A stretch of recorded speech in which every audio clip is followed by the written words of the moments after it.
Want to welcome everyone, all the listeners out there, and our guest here for the next 2022 Michigan Notable Books Author Conversation program here.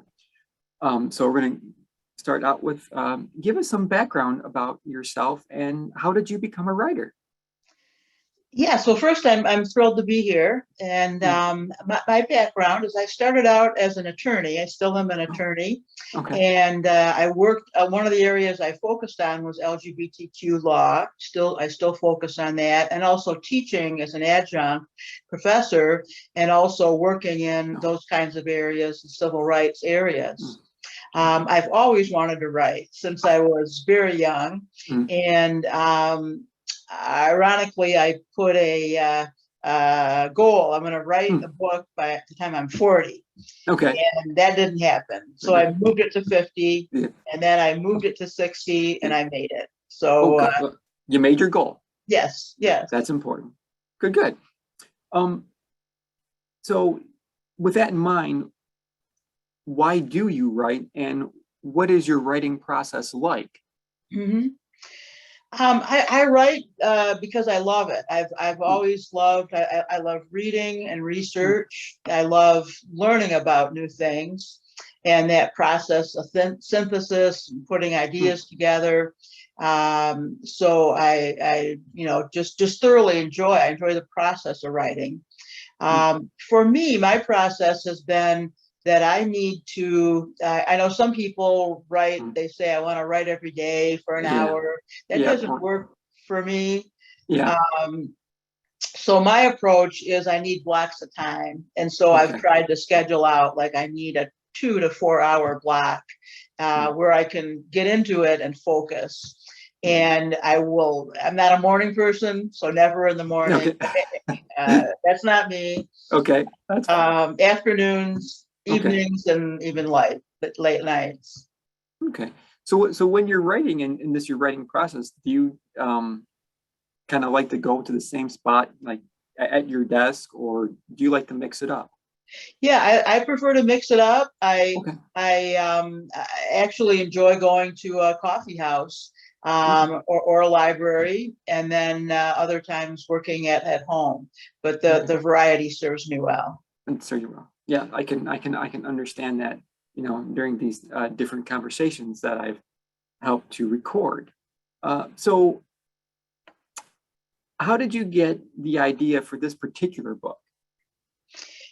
So the story is about Jerry Crane, who's was a gay teacher in the 90s. And at that time, I was serving in West Michigan. We had a community organization, gay, lesbian, bisexual network of West Michigan, and I was on their board of directors. And so Jerry's struggle hit our news, local news, and then that's how I heard about it, and our board got involved in terms of wanting to provide support. And so that's how I heard about it. And then eventually, when he passed away, I decided that his story needed to be told. And it took me a long time. I started interviewing people, but it took me a couple of decades until I got that book written. Okay. Were you able to speak with family members or friends, or what kind of research did you conduct, since it sounded like he already passed before you started writing the book, or actually even gathering the information? Yes. So part of it was he did take notes during his many meetings with school officials and his union rep. And so I had those notes. I was able to talk to his partner and interview him and a lot of other people who knew him through that time in different capacities. And also Freedom of Information Act allowed me to get a lot of school documents relating to him and news articles. The one thing, no one on the school board would talk to me. The principal would not talk to me. And it was hard in that way to get people who wanted to discuss it. Understand. Yeah. Well, a little bit ago, you sort of mentioned, I thought I heard the word decades. How long were you in this writing process for this book? Yeah, so I started probably it was about 20 years. And the Okay. first 10 years, I wasn't writing, I was interviewing people. So I would, in my other work, I could fit in interviews. And so I would call someone, tell them I'm working on the book, I'd meet them and interview. And then the other thing I was doing was reading a lot about books, how to write a book. Okay. I went to a couple conferences. Really? Okay. Yeah, I also, I started subscribing to Writer's Digest and really read a lot about the writing process, the publishing process. And so by the time I started, I realized it was so important because it's totally different than legal writing or writing in an academic field. Okay. Okay. So, after you've finished writing the book, can you identify at least a theme or some themes that you see that run throughout the book itself?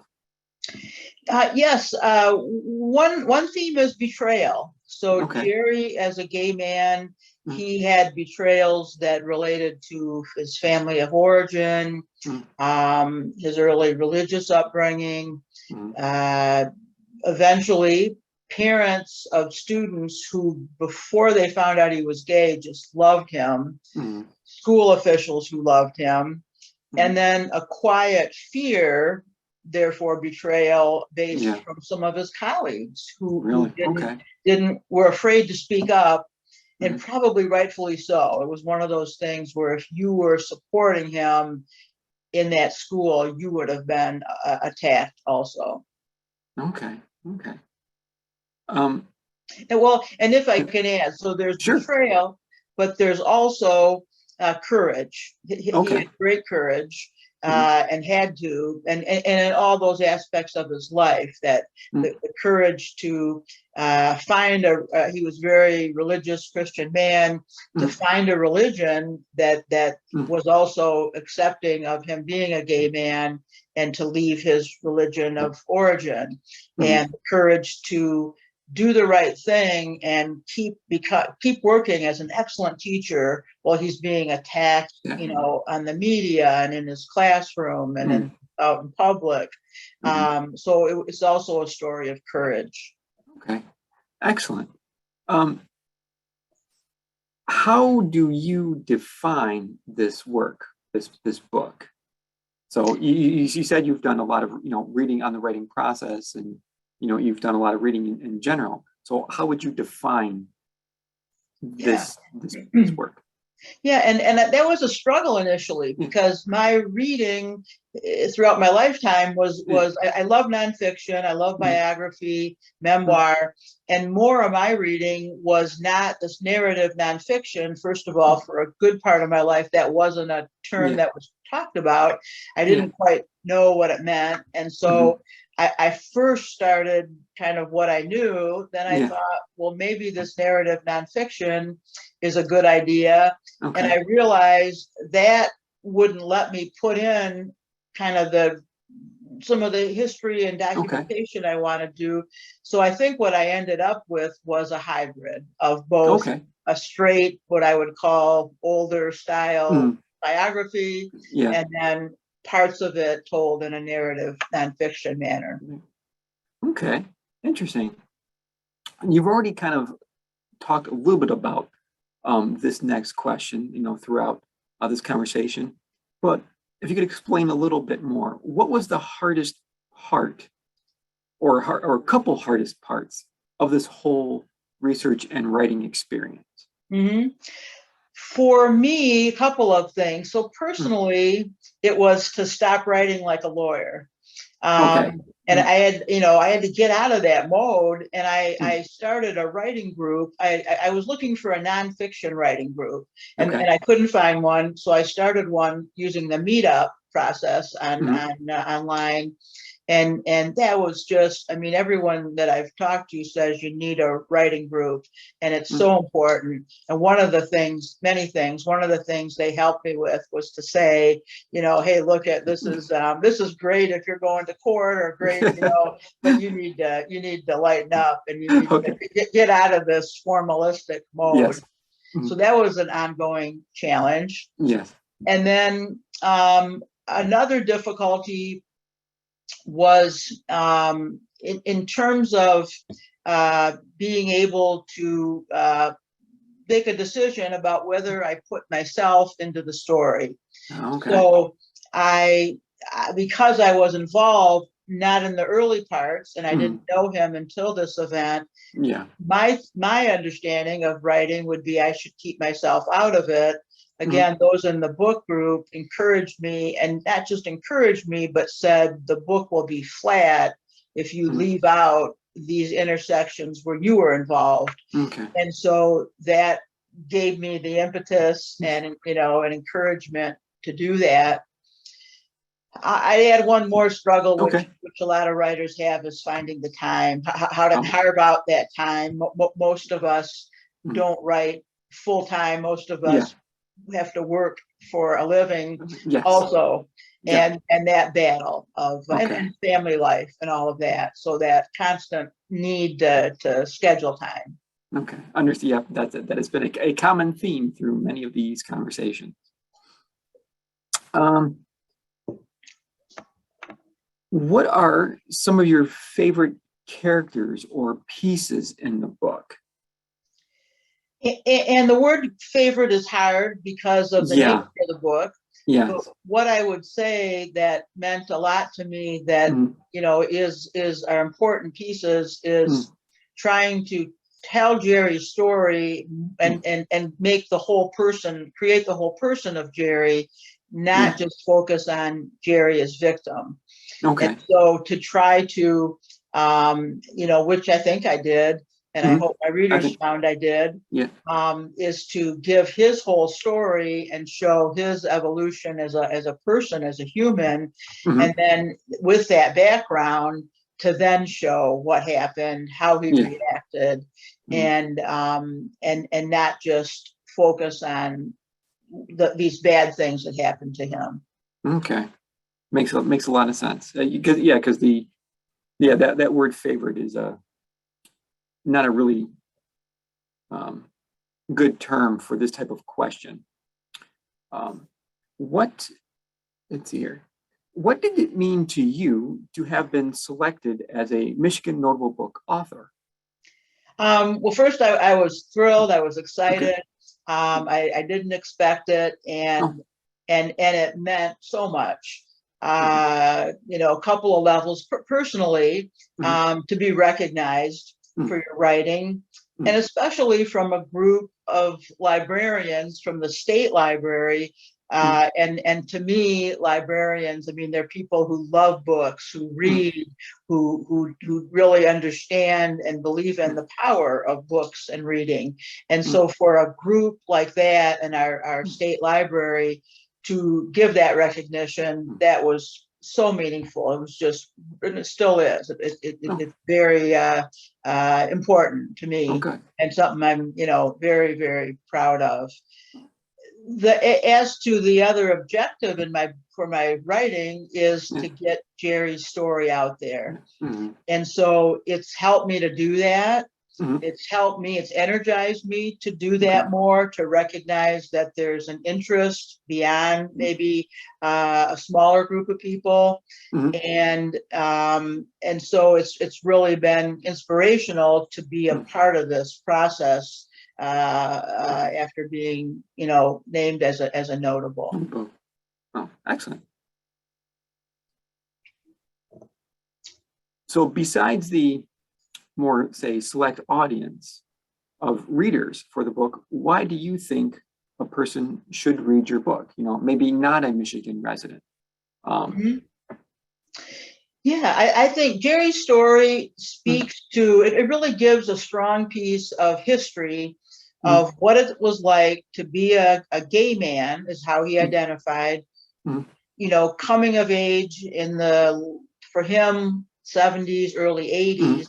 And that transition was in our country. We went, to the from the 60s and 70s to the moral majority and a much more conservative, outspoken, anti-gay politics and rhetoric.